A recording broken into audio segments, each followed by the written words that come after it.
Всем привет! Вы на канале Польза.нет, меня зовут Саня, здесь только подробные обзоры и долгие стримы, и сегодня я расскажу вам о смартфоне Vivo IQ Z8X. Притом не путайте с IQ Z8S и не путайте с IQ Z8 обычным. В чем его особенности? Почему он может быть вам интересен? Первое, здесь нет шима, разумеется, потому что здесь IPS-экран. Притом на пиковой яркости IPS-экран, который здесь у нас стоит, выдает 650 нит. И это очень даже прилично. У него космическая автономность, больше 12 часов в PC-марке. Довольно классная камера, при том как для фото и для видео. Он может снимать в 4К 30 FPS с основного модуля.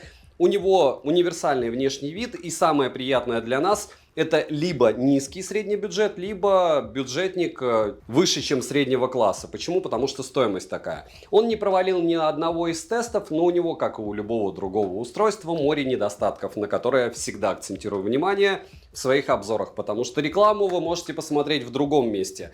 IQ — это очень хороший бренд. Здесь всегда есть Google сервисы, практически всегда есть русский язык, разумеется, здесь тоже. И очень хорошее ПО. Смотрим. Распаковка. Поставляется эта модель в стандартной упаковке для IQ, притом они также поставляют и супердорогие устройства, и это мне упаковка очень нравится. Хотя, с другой стороны, нам не с ней ходить, правильно, а со смартфоном. Пакинг хороший, на нем есть название и краткие характеристики модели. В комплекте, разумеется, смартфон, наклеенная защитная пленка, силиконовый чехол, руководство, которое нам не нужно, блок питания на 44 ватта с китайской вилкой. И в глобале этот смартфон не появится, так что не ждите, что там будет вилка евро. И кабель для зарядки с USB на Type-C. Разумеется, ключ для извлечения слота под сим-карты есть. Весит смартфон 201 грамм, а габариты 164 на 76 на 9 миллиметров. Слот гибридный на 2 нано-сим-карты или одну нано-сим-карту и карту памяти до 1 терабайта. Ощущаете? Серьезно так. Напоминаю, что на канале ежедневно выгружаются ролики, так что подписывайтесь и не забудьте, что 5 Mi Band 8 серии разыгрывается за лайк, подписку и комментарий к любому видео ежемесячно. Подписывайтесь с колоколом, не забудьте подписаться на телеграм-канал скидок взаимопомощи и мой личный телеграм-канал, учитывая, что сейчас распродажи, там прям море всего интересного будет, плюс еще и обсуждать будем, особенно смартфоны. Переходим к, в принципе, обзору. Приобрести данный девайс можно в черной, голубой и белой расцветке. Дизайн смартфона минималистичный, выглядит он хорошо. И хочу отметить, что если вы откроете ту же Алишку и попытаетесь найти его прошлую версию, Z7S, она будет стоить дороже. Тыльная часть выполнена из стекла, а рамка пластиковая. Сборка смартфона хорошая, материалы качественные, но защиты от влаги, разумеется, у него нет, учитывая стоимость. В руке смартфон лежит комфортно, одной рукой пользоваться смартфоном можно. На корпусе расположена кнопка питания, качель регулировки громкости, разъем USB Type-C OTG версии 2.0, микрофоны, мини-джек на 3,5 мм, ура! А вот ИК-порта нету. Далее есть динамик, один. Звук в данной модели, к сожалению, моно, даже не полуторка. В настройках можно найти предустановки звучания, за что спасибо. Вибромотор неплохой, ко всему слегка настраиваемый. 4D вибрация в наличии, но только для некоторых игр и, разумеется, как всегда у китайцев, это актуально только в Китае с их программами. Может, вы что-то и под это дело найдете с 4D вибрацией, но я сильно сомневаюсь, что вы будете это использовать. Аудиокодеков на борту стандартно достаточно, на экране вы можете наблюдать список поддерживаемых кодеков. Летим дальше. Смартфон оснащен IPS-дисплеем на 6,64 дюйма с разрешением 2388 на 1080 пикселей. Экран плоский, за что плюс, но рамки большие, как и подбородок. Соотношение сторон 19,9 к 9. Соотношение экрана к корпусу 91%. Контрастность 1500 к 1. Цветовой охват 100% DCI-P3, плотность пикселей 395 ppi. Кстати, обратите внимание на пиковую яркость. Здесь для IPS довольно странно, она просто космос. 650 нит. И еще хочу отметить, что, разумеется, у IPS нет шима, но нет Always On Display. Частота обновления экрана максимум 120 Гц, автоматический режим также на борту, как и 90 Гц и 60 Гц. Тест на частоту дискретизации касания показал средний результат. И экран откликается на 5 касаний одновременно, они прям по пути айфона пошли. Так что, кто играет в 6 пальцев, забудьте об этом смартфоне. Далее, разблокировать экран можно при помощи сканера отпечатков пальцев, внедренного в кнопку блокировки и распознавания лиц, а также также стандартными способами. Сканер отпечатков пальцев работает корректно и быстро, люфт у кнопок нет никакого, во всяком случае у кнопки питания. У качельки регулировки громкости люфт довольно приличный. Сканер отпечатков пальцев работает быстро и корректно, зарегистрировать отпечаток одного и того же пальца нельзя, всего можно добавить 5 пальцев. Распознавание лица срабатывает подозрительно быстро и даже под углом. Летим дальше. Процессор установлен здесь Qualcomm Snapdragon 6 Gen 1 с техпроцессом 4 нанометра с 8 ядрами. Максимальная частота у него 2,2 ГГц, графический процессор используется Adreno 710, интерфейс Origin OS 3 на базе Android 13 версии. Разумеется, будут потом обновления. Google сервисы встают без проблем, русский язык на борту, шрифты можно менять, интерфейс работает хорошо, микрофризы встречаются, но редко. Оперативная память LPDDR4X доступна на выбор 8 или 12 гигабайтов. Программа показывает тип памяти LPDDR5, кстати, что странно. Внутренняя память UFS 2.2, и тесты это подтверждают, и на выбор 128 или 256 гигабайт. Имеется поддержка Wi-Fi, поддержка 5G сетей, которая не для всех актуальна. Для 4G сети 7 и 20 бенд отсутствуют, так что если вы живете за городом, либо часто перемещаетесь между городами в Российской Федерации, не советую этот смартфон брать, либо если вы живете в городе с населением меньше, чем 10 тысяч человек. Связь смартфон в больших городах ловит хорошо, датчик приближения отрабатывает корректно. Запись разговора на борту без уведомления о начале записи, как и во всех китайских смартах. Bluetooth почему-то версии 5.1 это неплохо, но он абсолютно не свежий. NFC смартфон не поддерживает, за что минус. Емкость аккумулятора 6000 мАч, в PC-марке смартфон выдал 12 часов 49 минут, что прям нереально классный результат. Смартфон поддерживает быструю зарядку до 44 Вт, беспроводной зарядки нет. Заряжается от 0 до сотки по моим тестам в среднем за 52 минуты. MHL подключение смартфон не поддерживает. За 1 час просмотра видео на YouTube по Wi-Fi на 100% яркости улетают у меня в среднем 2% заряда. Иногда 3. В играх с одновременным стримингом на Твиче уходит 20%. FPS стандартно держал в районе 40, смартфон показал себя по мне достойно. Напоминаю, что Pixel 8 Pro за космические деньги также держал FPS в районе 40 при тех же условиях. Но Pixel же не про игры, все правильно. Слишком дорого для игр. Перейдем же к тестам. Тротлинг тест 211 гипсов минимально, максимально 244 гипса и в среднем 229 гипсов на 100 потоках при 60 минутах. В Geekbench 6 в сингл-коре 699, мультикоре 2347, 3D Mark смартфон показал хорошую стабильность в тестах 99,7%, в Antutu выдал результат в 523 тысячи попугаев, Storage тест показал хорошие для этого типа памяти 45 тысяч. 45-минутный стресс-тест смартфон прошел не лучшим образом, но и не худшим. Основной блок камер с тыльной части состоит из 2 сенсоров и двойной LED вспышки. Основной сенсор на 50 мегапикселей. Апертура 1.8, также есть затычка на 2 мегапикселя с апертурой на 2.4 и запись видео доступна с основного сенсора 4К 30 FPS и ниже. Цифровая стабилизация также на борту. Фронтальный сенсор на 8 мегапикселей находится по центру верхней части экрана. Максимальное разрешение для съемки видео у него 1080p 30 FPS. Короткие примеры вы сейчас увидите.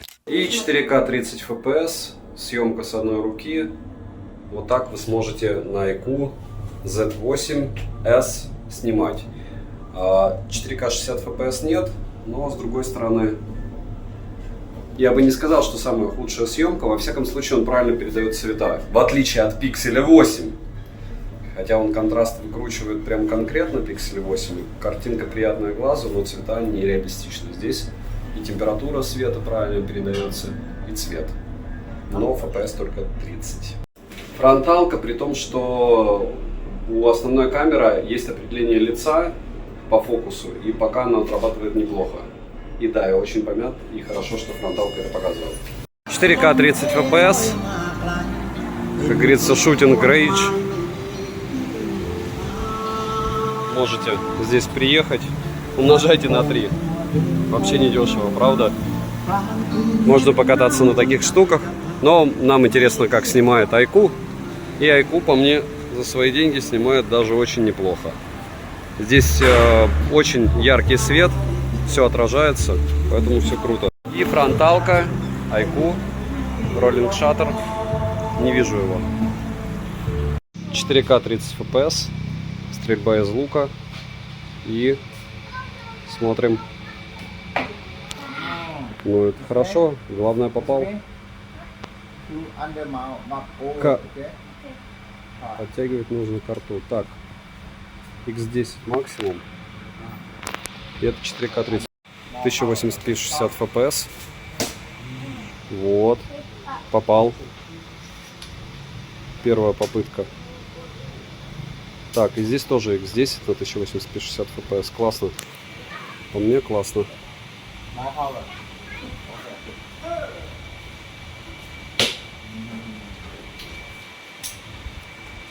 Немного фронталки, 1080p 30 fps.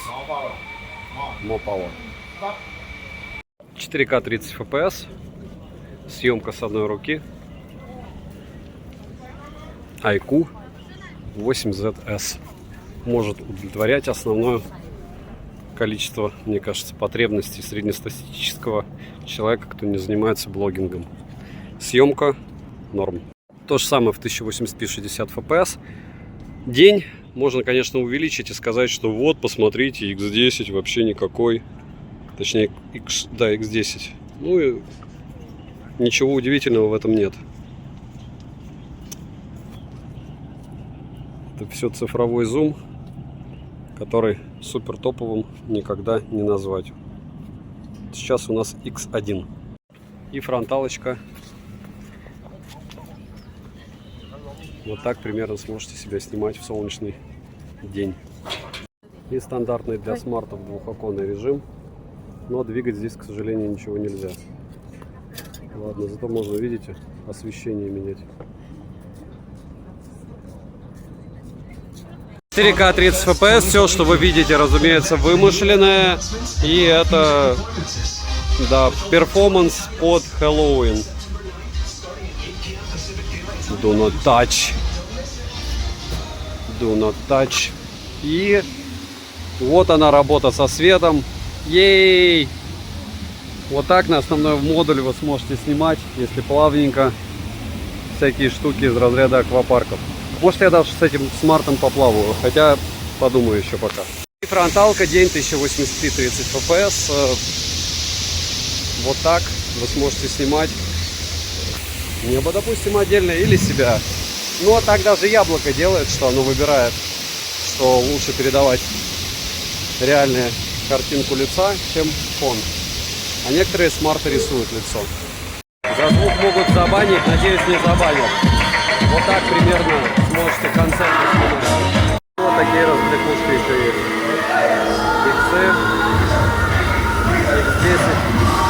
X10.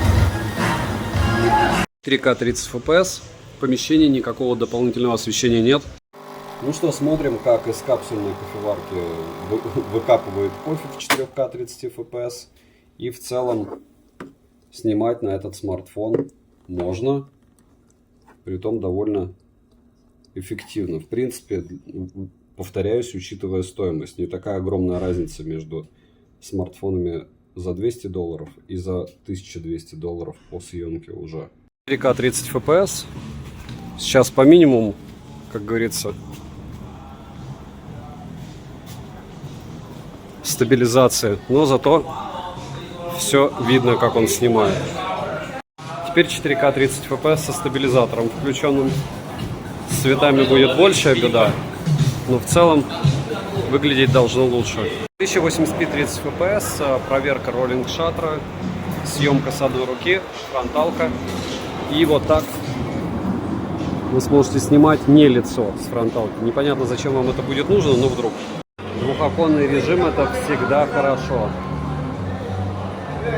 Realme взял это у iQOO взял это у Realme, но передвигать окошечко нельзя, к сожалению. Минусы: нет NFC-модуля, нет 7 и 20 бенда, пластиковая рамка, наличие подбородка. Да и так этого достаточно, очень даже приличное количество недостатков, правда? Цену можете посмотреть по ссылке в описании к видео. В долларовом эквиваленте она прям нереально радует, в рублевом эквиваленте не очень. Цену можете посмотреть по ссылке в описании к видео. Не забудьте подписаться на телеграм-канал скидок, взаимопомощи и мой личный телеграм-канал. Поверьте мне, там много всего полезного. Резюмировать я хочу довольно просто. Смотрите, смарт выглядит классно.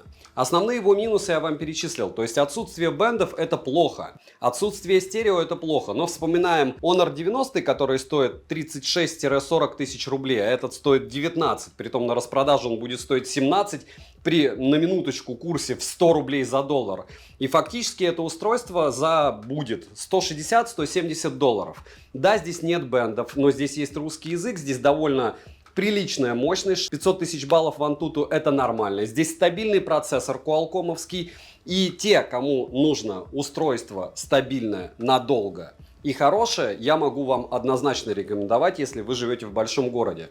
Но если вы планируете покупать смартфон на месяц, либо для перепродажи, однозначно это не ваш вариант. Почему? Потому что iQOO не так популярен. Одно дело играться с OnePlus, Xiaomi, либо Realme, другое дело приобретать бренд, который не всем близок прямым текстом. Но, повторяюсь, учитывая стоимость, я рекомендовать данный девайс могу. Да, нет стерео, да, нет бендов, в тысячный раз повторяю, да, здесь IPS-экран, но здесь нет шима. В долларовом эквиваленте, если он будет в районе 160-170 долларов, это будет мечта. Почему? Потому что ничего вы не купите в эти деньги в принципе.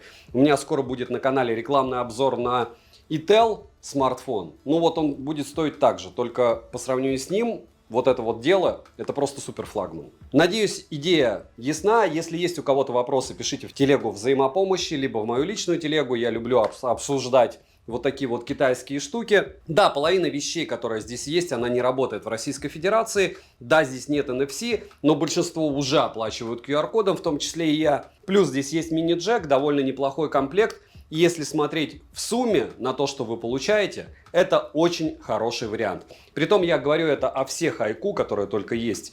Так же, как и Q-версии Realme, но они как-то зазвездились и стали ценники высокие ставить, по мне лично. А вот это дело, к сожалению, IPS-ов у нас на флагманах нет. Вот на среднячках, либо в дорогом бюджете очень даже неплохо. Во всяком случае, как минимум к рассмотрению. Девайсу от меня однозначное да. Добра и удачи вам, дорогие друзья.